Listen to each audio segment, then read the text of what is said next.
Aquele vazio que você sente depois de um grande despertar, aquela sensação de que o motor da vida desligou bem no meio da estrada, e se isso não for um erro? E se for, na verdade, a primeira prova de que você finalmente pegou o caminho certo? Parece loucura, eu sei. Você busca expansão, luz, propósito, e o que encontra é um silêncio que ensurdece, uma paralisia que parece traição. É por isso que 95% das pessoas desistem aqui. Mas existe um mecanismo invisível por trás dessa pane geral, uma chave mestra que, se você virar hoje, talvez seja a última que você precise sobre esse assunto. O que Chico Xavier nos mostrou com a própria vida, não com sermões, é um mapa para atravessar exatamente esse deserto. E a primeira pista desse mapa é entender que essa perda de gás não é o fim da jornada, é o verdadeiro começo. Pensa na sua vida até agora como se você estivesse andando na Avenida Paulista numa sexta-feira às 7 da noite.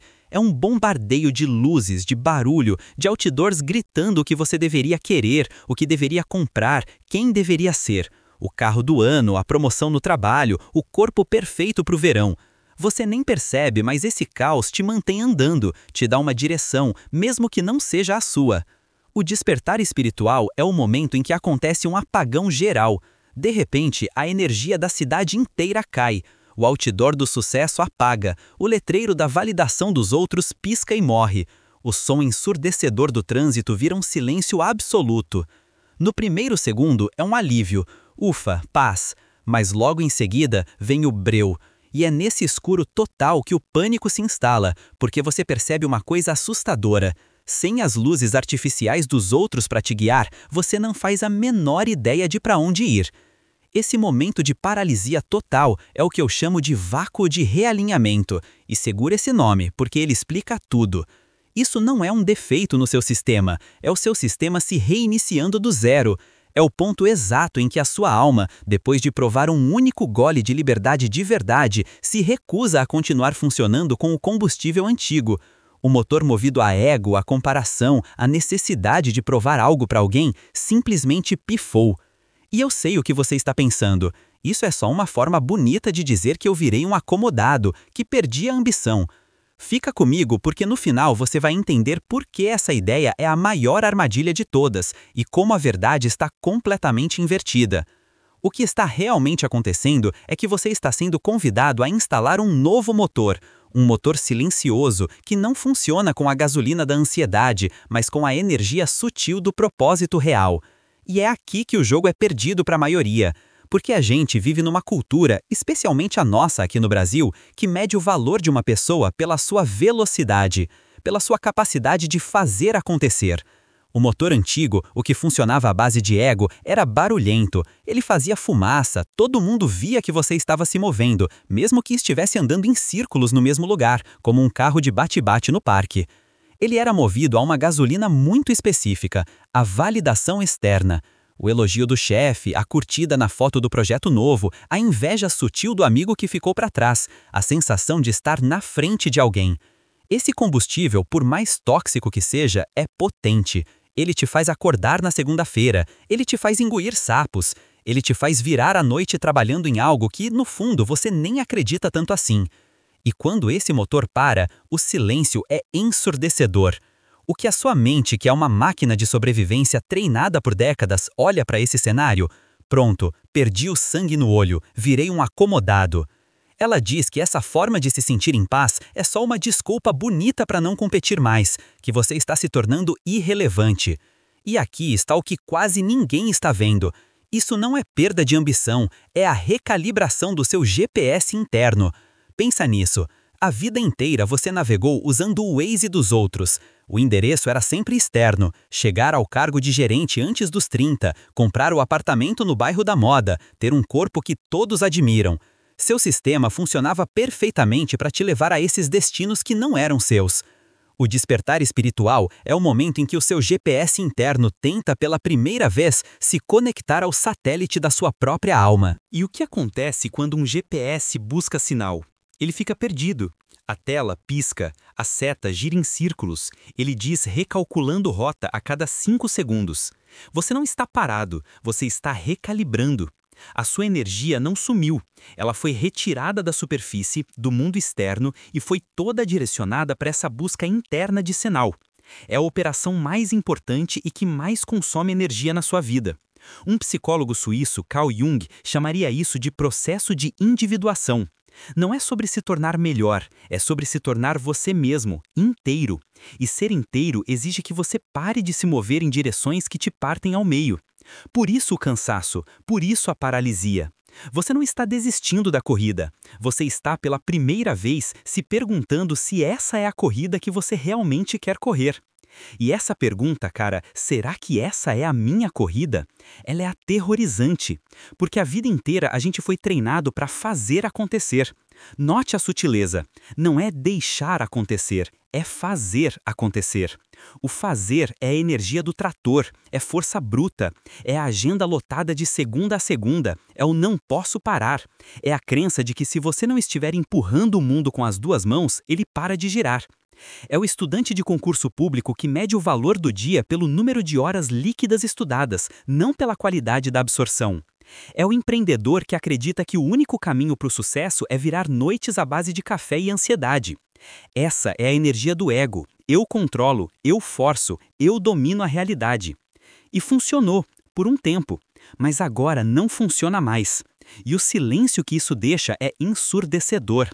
O que está realmente acontecendo é que a sua alma está te convidando a aprender a arte do acontecer. O acontecer é a energia do agricultor. Ele não grita com a semente para ela brotar mais rápido. Ele não cava a terra todo dia para ver se a raiz está crescendo. Ele ara o solo, ele aduba, ele rega e ele confia no sol. Ele cria as condições. O trabalho dele é ativo, claro, mas a maior parte do milagre acontece debaixo da terra, no escuro, num tempo que não é o dele. O que você está vivendo nesse vácuo, nessa paralisia, é a transição forçada do modo trator para o modo agricultor. Seu corpo e sua alma simplesmente puxaram o freio de mão. Eles se recusam a continuar dando murro em ponta de faca, a gastar energia em uma lavoura que não te nutre. E a sua mente, condicionada pela cultura do corre, do é pra ontem, olha para esse campo arado e silencioso e entra em pânico. Cadê o barulho? Cadê o movimento? Cadê a colheita? Isso é preguiça, isso é fracasso. Segura essa parte, porque em segundos isso vira de cabeça para baixo. A sua força não desapareceu, ela apenas mudou de natureza.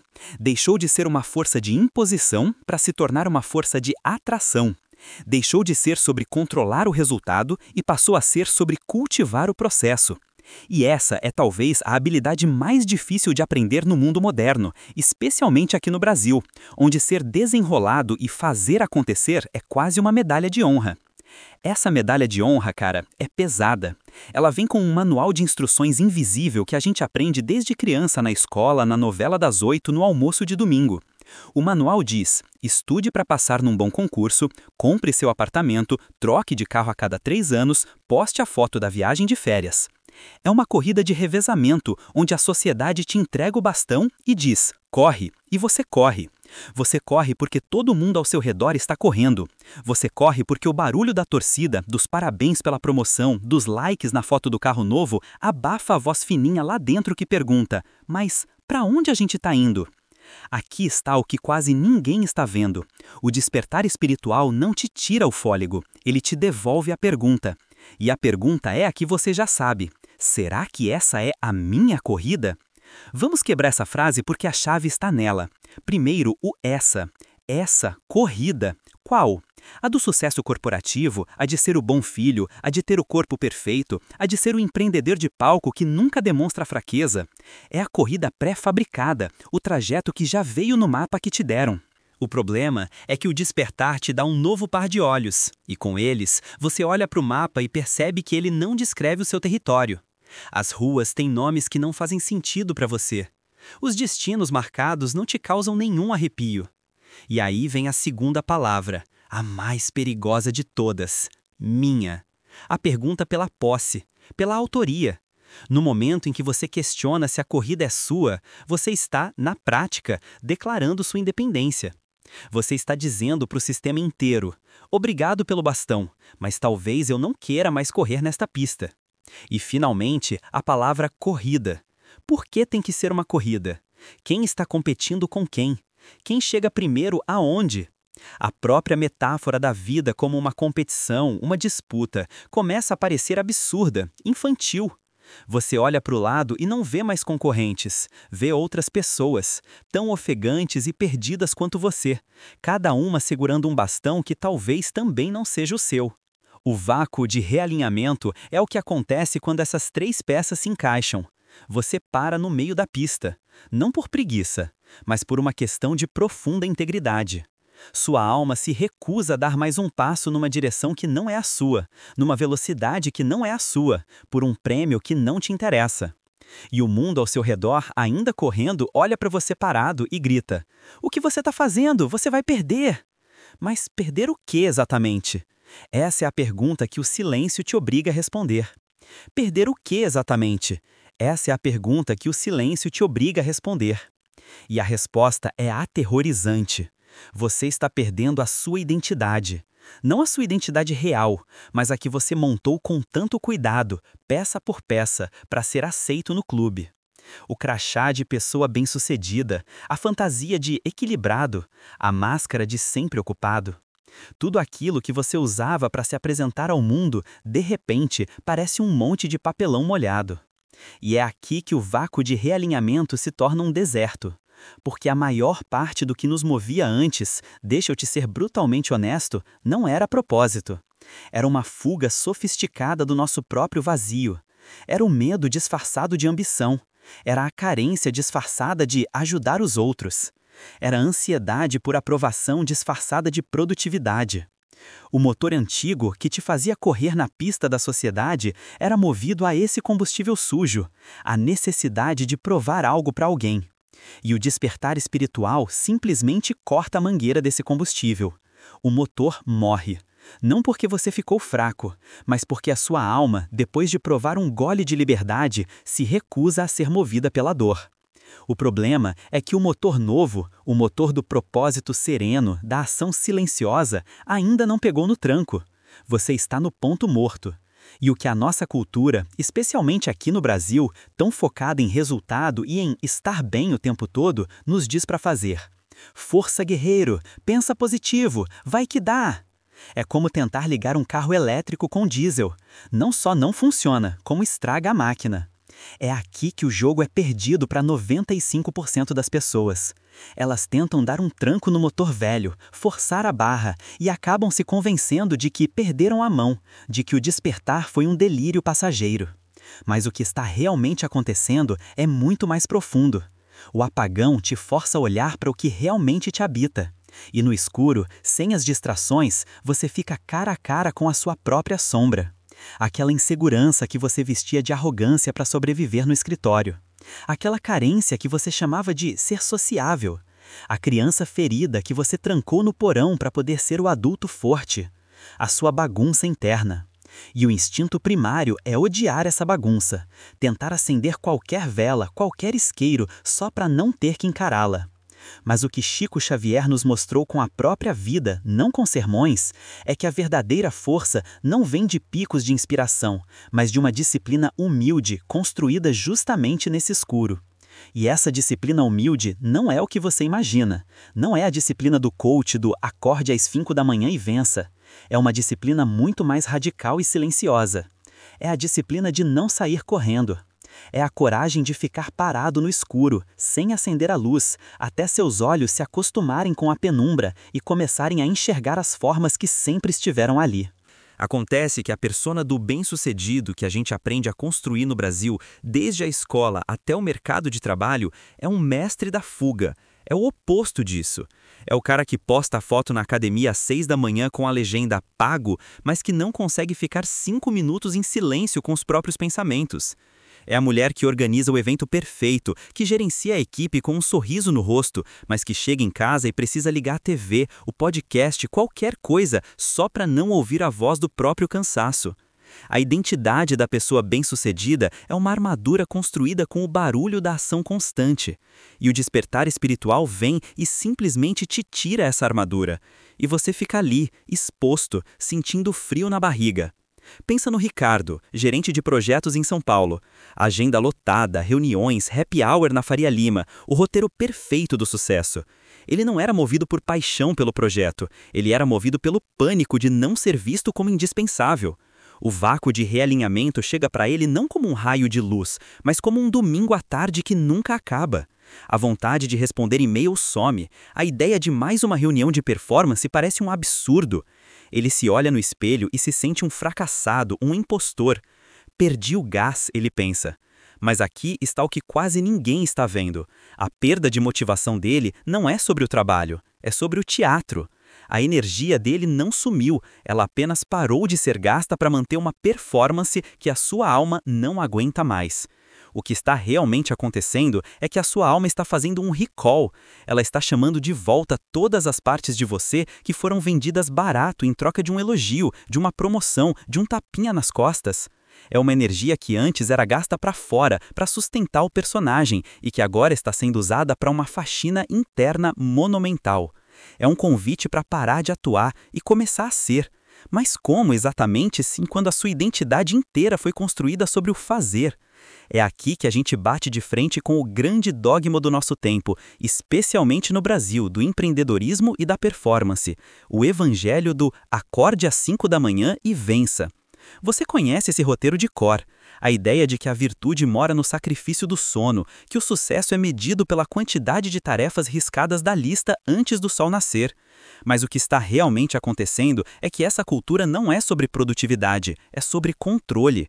É uma tentativa desesperada de preencher cada segundo do dia com fazer para que não sobre 1 milímetro de espaço para o ser respirar.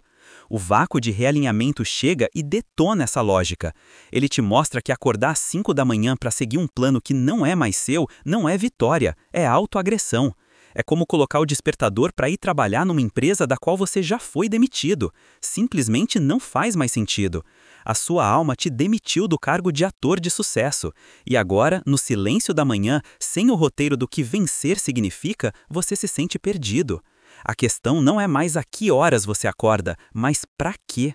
E quando a resposta antiga, a de vencer, se esvazia, o silêncio que fica é ensurdecedor. Pensa na Júlia, uma designer de Belo Horizonte. A vida dela era uma curadoria perfeita no Instagram de uma rotina produtiva, o café especial, o planner aberto, a tela do computador com um projeto genial. Cada bom dia nos stories era uma reafirmação: eu estou no controle, eu estou vencendo. Depois de uma experiência que abalou suas estruturas, ela acorda, olha para o mesmo cenário e sente um enjoo. A motivação para criar a cena perfeita sumiu. O que ela chamava de paixão, ela agora percebe, era em grande parte ansiedade por validação. O impulso não vinha de dentro, vinha do medo de não ser vista como criativa, como relevante. O vácuo não tirou a criatividade dela, ele apenas tirou o medo que a fantasiava de criatividade. E sem esse combustível do medo, o motor não liga. O que a sua alma está te pedindo nesse momento não é para você vencer, é para você se render. Render-se ao não saber, render-se ao fato de que o mapa que você usava te levou até a beira de um penhasco, e agora a única ação inteligente é parar. A verdadeira coragem aqui não é a de acordar 5 da manhã para encher a agenda, é a coragem de acordar, olhar para a agenda vazia e sustentar o pânico que isso te causa, sem correr para preenchê-la com qualquer coisa só para sentir que está no comando. É a disciplina de ficar quieto. E é nesse silêncio forçado que uma nova escuta começa a acontecer. E essa escuta não se parece com nada que você conhece. Não é uma voz de comando, não é um plano de negócios de 5 passos que desce do céu. É mais sutil. Pensa no barulho da sua vida antiga como a bateria de uma escola de samba na Sapucaí, alto, contagiante, impossível de ignorar. A nova escuta é como tentar ouvir um único sopro de flauta no meio do silêncio da madrugada. É quase imperceptível, e é por isso que a disciplina de ficar quieto se torna tão crucial. O evangelho das 5 da manhã te vende a ideia de que você vai sair na frente dos outros. Mas a alma não está numa corrida. Ela não quer vencer ninguém, ela quer se reconhecer. E para isso, ela precisa de silêncio, não de mais uma linha de partida. O que acontece quando você acorda às 5 da manhã, não para vencer, mas para simplesmente ser, sem celular, sem lista de tarefas, sem podcast de produtividade, só você e o breu lá fora. O que emerge nesse vácuo é a verdade. E a verdade, muitas vezes, é desconfortável. É a constatação de que o trabalho que paga suas contas está drenando sua vida. É a percepção de que o relacionamento que parece perfeito no Instagram é um acordo de solidão a dois. A motivação para vencer o dia some porque você percebe que o jogo que estava jogando era fraudado desde o começo. Pensa no Ricardo, professor de uma universidade federal lá em Recife. A vida dele era uma sucessão de artigos publicados, congressos e orientações. Ele era a personificação do sucesso acadêmico. Depois de um baque pessoal, ele entra nesse vácuo. Acordar cedo para preparar uma aula se torna uma tortura. O impulso de escrever, de provar sua inteligência, desaparece. Ele se sente uma fraude. Mas no silêncio forçado, ele começa a escutar algo novo. O cansaço nos olhos dos alunos, a ansiedade deles com o futuro. E lentamente um novo impulso nasce. Não o de publicar mais um paper, mas o de criar um espaço de escuta real na sua sala de aula. Ele não venceu nada no sistema antigo, ele apenas se rendeu a uma necessidade mais profunda. O que está realmente acontecendo é que a sua alma ativou um mecanismo poderoso, o que eu chamo de filtro de integridade. A partir do despertar, tudo que não é genuinamente seu, tudo que não ressoa com essa nova frequência mais silenciosa, simplesmente não recebe mais energia. Não é que você ficou preguiçoso, é que o seu sistema interno parou de financiar projetos que não pertencem mais à sua essência. O impulso não morreu, ele só ficou extremamente seletivo. Mas aí vem a pergunta de R$1 milhão, a pergunta que te acorda de madrugada. Ok, mas e os boletos? Como se vive nesse mundo que exige performance e resultados quando sua alma só quer silêncio e integridade? É aqui que o jogo vira. Essa é a grande muralha onde a maioria desiste, porque a lógica do mundo grita que integridade não paga aluguel. E por um tempo parece que ela não paga mesmo. Esse é o teste final do vácuo de realinhamento. É o momento em que você é forçado a confrontar a sua fé. Não uma fé abstrata em um Deus distante, mas uma fé radical na sua própria alma. A sua mente, treinada por anos de condicionamento para sobreviver, entra em pânico. Ela te mostra o extrato bancário, a fatura do cartão, a lista do supermercado. Ela diz, viu só? Essa história de despertar é um luxo para quem não precisa trabalhar. Volte a ralar, a engolir sapo, a fazer o que tem que ser feito. Pelo menos era seguro. E é quase impossível resistir a essa voz, porque ela fala a língua da nossa sobrevivência mais primária. Mas o que está realmente acontecendo é uma recalibração fundamental na sua relação com o trabalho e com o dinheiro. Antes, você operava na lógica do esforço. Esforço é a energia que você gasta para fazer algo que não está alinhado com você. É empurrar uma pedra morro acima. Exige uma força de vontade imensa, cafeína, disciplina de quartel e te deixa exausto no final do dia. O trabalho, no sentido que a alma entende, é diferente. É a energia que flui através de você quando você faz algo que está em ressonância com a sua verdade. É como remar a favor da correnteza. Ainda exige ação, claro, mas a força não vem só de você, vem do próprio fluxo da vida. O vácuo te esvazia da energia do esforço, para que você seja forçado a aprender a operar na energia do trabalho alinhado. Pensa na Camila, uma designer gráfica de São Paulo. A vida dela era uma sequência de noites viradas para entregar projetos para grandes agências. Ela vencia na base do sangue nos olhos. Depois do despertar, ela sentia um enjoo só de abrir o e-mail. O impulso de vencer a concorrência tinha sumido. Por meses, ela pegou apenas os freelas estritamente necessários para pagar as contas, sentindo-se uma fracassada. No meio desse deserto, ela começou a desenhar mandalas, sem nenhuma pretensão, só para silenciar a mente. Postou uma no Instagram. Um seguidor perguntou se ela vendia. Ela vendeu. Depois, outra e outra. Um ano depois, ela não trabalhava mais com agências. Tinha uma pequena loja online de produtos com a sua arte, que expressava sua nova fase. Ela trabalhava menos horas, ganhava o suficiente e pela primeira vez na vida sentia paz. Ela não parou de trabalhar, ela parou de se esforçar contra si mesma. A alma não é contra a abundância, ela é contra a prostituição da sua energia vital em troca de segurança. E quando você se recusa a vender sua paz, o universo, de alguma forma, começa a te apresentar caminhos onde o seu sustento se torna uma consequência natural da sua expressão mais genuína. Não é mágico, é um processo lento, assustador e que exige uma confiança absurda. É a disciplina de dizer não para a oportunidade imperdível que te embrulha o estômago para poder dizer sim para o pequeno projeto que faz seu coração cantar, mesmo que ele ainda não pague todas as contas. É trocar a segurança imediata pela integridade de longo prazo. O ponto é o seguinte: o mundo ao seu redor não vai te aplaudir por isso. Pelo contrário, a sua coragem de escolher a si mesmo, mesmo que isso signifique um passo atrás na carreira ou uma redução no padrão de vida, funciona como um espelho incômodo para todos que continuam na corrida dos ratos. Sua paz se torna uma provocação silenciosa. E é aqui que entramos na segunda fase do vácuo, uma que é talvez ainda mais dolorosa que a perda do impulso profissional: a calibração social. O que ninguém te conta sobre o despertar é que ele te torna por um tempo socialmente esquisito. Aquelas conversas que antes te entretinham no happy hour da firma, sobre metas, fofocas do escritório ou o último reality show, de repente soam como ruído branco. A sua tolerância para a superficialidade despenca.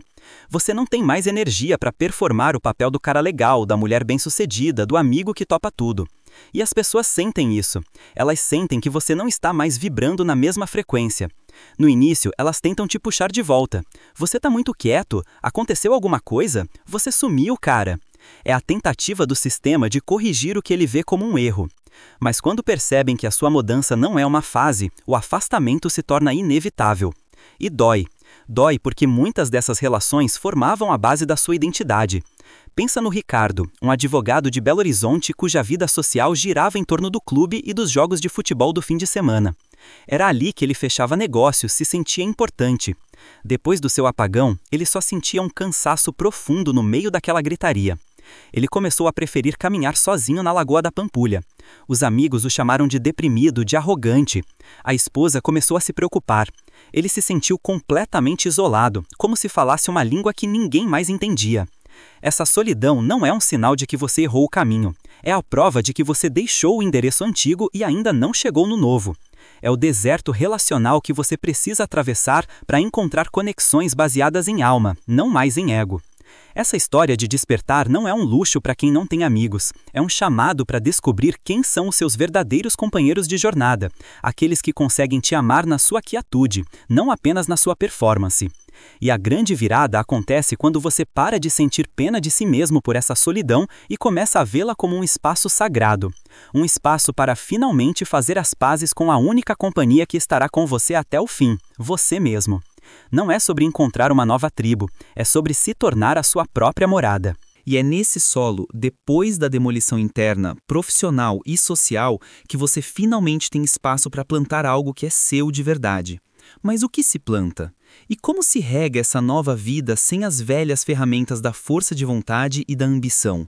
A resposta é contraintuitiva, porque não se planta com as mãos, se planta com a presença. Você não rega com a força, você rega com a escuta. A nova motivação não é um motor V8 roncando para uma corrida, mas a disciplina silenciosa de um jardineiro. É a capacidade de aparecer, dia após dia, para cuidar do seu pequeno metro quadrado de mundo. Primeiro, o seu mundo interno, depois, o que está ao seu redor. Sua vida não se torna um comercial de margarina, mas você se torna a pessoa que consegue atravessar um vagão lotado do metrô às 6 da tarde, sentindo o caos lá fora, mas mantendo a sua calma aqui dentro. Você se torna aquele tio no almoço de domingo em família, que em vez de entrar na briga política, consegue ouvir os dois lados e oferecer um olhar de compaixão que desarma a discussão. Você se torna um porto seguro, não porque tem todas as respostas, mas porque parou de ter medo das suas próprias perguntas. Quando você para de buscar a luz lá fora, você se torna o lampião. Quando você para de correr fugindo da sua sombra, você começa a andar na sua própria força. Não é sobre encontrar uma grande missão para a sua vida, é sobre fazer da sua presença uma pequena missão em cada momento. Não é sobre ter um impulso para conquistar o mundo, é sobre ter serenidade para servir no seu metro quadrado. E não é sobre despertar uma vez para a luz, mas sobre aprender a acender a sua própria chama todos os dias no escuro. Se você faz parte dessa minoria que entende que a verdadeira jornada é para dentro, se inscreve e fica por aqui. E agora, como próximo passo lógico, assista ao vídeo sobre os 3 hábitos silenciosos que blindam sua energia no dia a dia, é a chave prática que costura tudo que você ouviu hoje.